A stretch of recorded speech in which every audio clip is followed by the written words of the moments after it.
আসসালামু আলাইকুম, welcome back to my channel and new video. সবাই কেমন আছেন? আশা করি যে যেখানে আছেন সবাই ভালো আছেন, সুস্থ আছেন। তো আজকে আমার ছোট পাখির বার্থডে, তো কেক কিনতে যাচ্ছি আমি আর ওর বাবা। ভাবলাম যে একটা কেক নিয়ে আসি, যদিও ওদেরকে আমি বাইরে খাওয়াই এনেছি, তারপরেও দেখি বাচ্চার মনটা ভালো না, কেমন যেন শক্ত হয়ে আছে। আর কি বলবো, মানে ওর বার্থডে যে ওর ওটা মনেই হচ্ছে না। যত সময় না কেক কাটা যাবে তত সময় আসলে ওর মন উঠবে না। তো দেখলাম যে না, বাচ্চা মন রক্ষার্থে হলেও ছোট্ট একটা কেক কাটতে হবে। পরে সেই চিন্তা থেকে আমি ওর বাবা গিয়েছিলাম ওয়েল ফুডে। তো নেমেছি, আর ওয়েল ফুডের কেক কিন্তু সবসময় ভালো হয়। তো এখানে আমি রিক্সা থেকে নেমে আবার একটু হেঁটে যাচ্ছি। মোড়ের উপর নামাই দিয়েছে, তো হাঁটতে হবে, একটুখানি হাঁটতে হবে। তো যাচ্ছি, আর বাচ্চা আমার বড়টা তো কেক কাটতে দেবেই না, কারণ ফেরাউনরা নাকি কোনো একটা খারাপ কাজে যখন ওরা বিজয়ী হতো তখন তারা কেক কাটতো। আমাকে হাদিস শোনায় বড় ছেলেটা, এখন জানি না কতটা সত্য, আমি এই হাদিস জানি না, ও আমাকে বলে। এজন্য ও কেক আনতে দেয়নি বা কেক কাটার পক্ষে না। সে বলে যে কেক খাও, এমনি খাও, কিন্তু কোনো বার্থডেতে কেক কাটবে না। তো কী আর বলবো, ওর বার্থডেতে তো ও কেক কাটবেই না, আগেই বলে দিয়েছে যে আম্মু আমার বার্থডেতে কিন্তু আমি কেক কাটবো না, তুমি আমাকে এমনিতেই বাসায় রান্নাবান্না করে খাওয়াও। সে বাইরের খাবারও খাবে না, যে বাসায় রান্নাবান্না করে খাওয়াও তাতেই আমি খুশি, কিন্তু কেক কাটবো না। Okay fine. তো ছোটোটা তো বোঝে না, ও ছোটো, এই জন্যে গেলাম, গিয়ে একটা কেক নিয়ে আসলাম। আর এখানে যে উপরের কেকটা আমার খুবই পছন্দ হয়েছিল, কিন্তু ওটা ছিল একদিন আগেকার কেক। তো একদিন আগেকার কেক আমি নিব না, এই জন্য আমি আজকের যে কেকটা ছিল ওই কেকটাই নিয়েছি। আর কেকটা এত টেস্ট ছিল, মানে বলার বাহিরে। এর আগে আমি যতবারই কেক নেই এই ওয়েল ফুড থেকে নেই, কিন্তু এর আগে একবার নিয়েছিলাম, যে সেটা কেকটা আমার একটু টক লেগেছিল। তো কি বলবো, আর অনেকবার নেওয়ার পরে কিন্তু এরকম হয়েছিল, হয়তো ওই যে 2-1 দিন আগেকার কেক ছিল হয়তো বা, সেই জন্যে। তো আমি তো ওনাদের মতোই যে কেকটা আমাকে দিয়েছে আমি ওটাই নিয়েছি।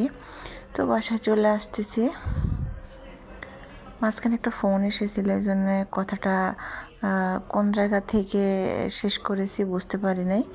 তো যাই হোক, এই যে ওর বাবা আসছে, আসার পরে এর মধ্যে তো অনেকবার ফোন দিয়েছি ওর বাবাকে, যে বাবা কখন আসবে, আমি কেক কাটবো, কেক কাটবো। বাচ্চা পাগল হয়ে গিয়েছে। তো ওর বাবা এসেছে মনে হয় 10:30টার দিকে না 11টার দিকে এসেছে। আসার পরে এই যে কেকটা বের করতেছি, এখন নিয়ে যাব রুমে। আমার ড্রয়িং রুমটা একটু সাইডে, ওটা তো বেডরুম ছিল, আমি ড্রয়িং রুম বানিয়েছি। ড্রয়িং ডাইনিং আমার বাসায় ছোট, তো ড্রয়িং ডাইনিংয়ে শুধু আমার ডাইনিংয়ের দোলনাটাই রেখেছি, আর পাশের রুমটায় আমি সোফা রেখেছি। তো যাই হোক, যেহেতু ভাড়া বাসা, নিজের মতো করে কিছুই হবে না, ওভাবেই থাকতে হবে। তো এই যে কেকটা কিন্তু সুন্দর, ক্যামেরাতে আসতেছে না, কিন্তু কেকটা সুন্দর। আর আমি এখান থেকে উঠাই নিব, এগুলো হোয়াইট কালারের রানার আছে, তো হয়তো কেক টেক লেগে স্পট পড়ে যাবে, এই জন্য আমি উঠাই নিচ্ছি। এই যে আমার পাখিটা এখন খুবই খুশি। তো কি ড্রেস পরাবো রাত্রের বেলা, কেউ নেই, ভাবলাম যে নর্মাল একটা ড্রেস পরাই নিয়ে কাটি। ও তো বলতেছিল অন্যরকম ড্রেস পরবে, তো আমি পরাই নাই। আর ঘুমানোর সময় আবার ওগুলো খুলতে হবে, করতে হবে, ঝামেলা। আমরাই কাটতেছি, এই জন্য এই যে ওকে একটু খুশি রাখার জন্য কেকটা নিয়ে আসা। বললাম না যে মনটা শক্ত করে আছে, ওর ফিল হচ্ছে না ওর বার্থডে।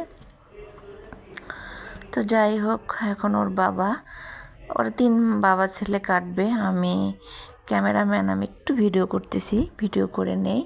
এগুলা স্মৃতি আসলে বড় হলে কি কোথায় থাকবে না থাকবে, হয়তো এমন একটা দিন আসবে যে ওদের বার্থডে ওদের কাছে আমি নেই, ওরা কোনো একটা দেশে আছে, শুধু ফোনে বলতেছি যে বাবা তোমার জন্মদিন। আর আমার গলাটা বসে আসতেছে কেমন যেন।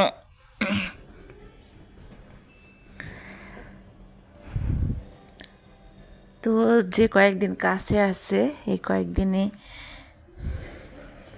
একটু ছোটোখাটো করে হলেও উদযাপন করার চেষ্টা করব, বাইরে নিয়ে খাওয়াবো বা বাসায় খাওয়াবো। তো সকালে তো ঘুম থেকে উঠে ওকে আমি পায়েস খাওয়াইছি, একদম ঘুম থেকে উঠায় ব্রাশ করে গোসল করে নিয়ে এসে খাইয়ে দিয়েছি। তো এই যে ওর বাবা অনেক টুকু কেক ওদেরকে খাওয়াইছে, বাবার হাতের কেক খাচ্ছে আর মজা পাচ্ছে। তো অনেকটুকুই খাওয়াইছে দুই ছেলেকে। তো সবাই আমাদের জন্য দোয়া করবেন। আমার ছোট্ট একটা পরিবার, ছোট্ট একটা ফ্যামিলি,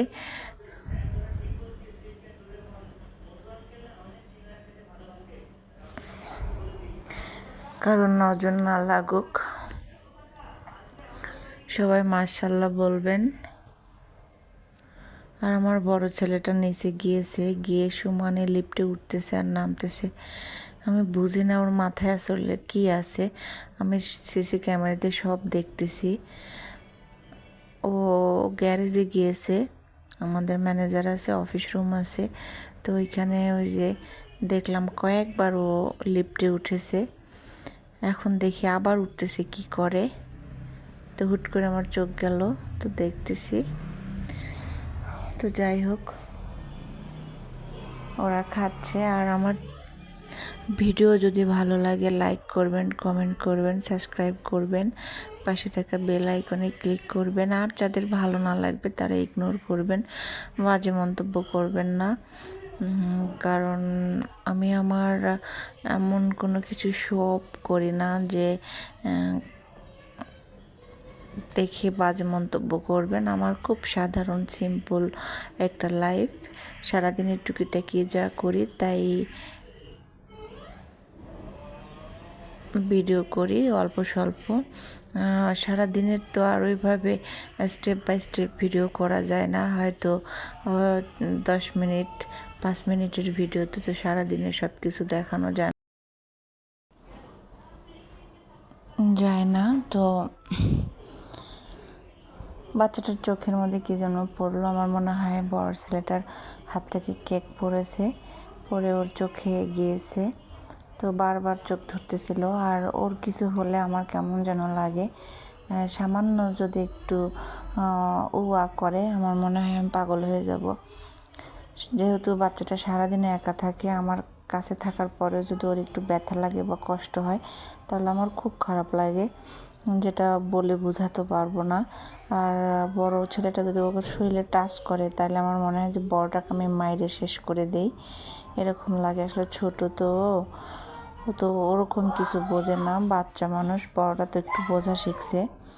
তো ওর কারণে যদি ব্যথা লাগে তাহলে আমার খুব খারাপ লাগে। যাই হোক, সবাই ভালো থাকবেন, সুস্থ থাকবেন। আজকের মতো এটুকুই। আল্লাহ হাফিজ।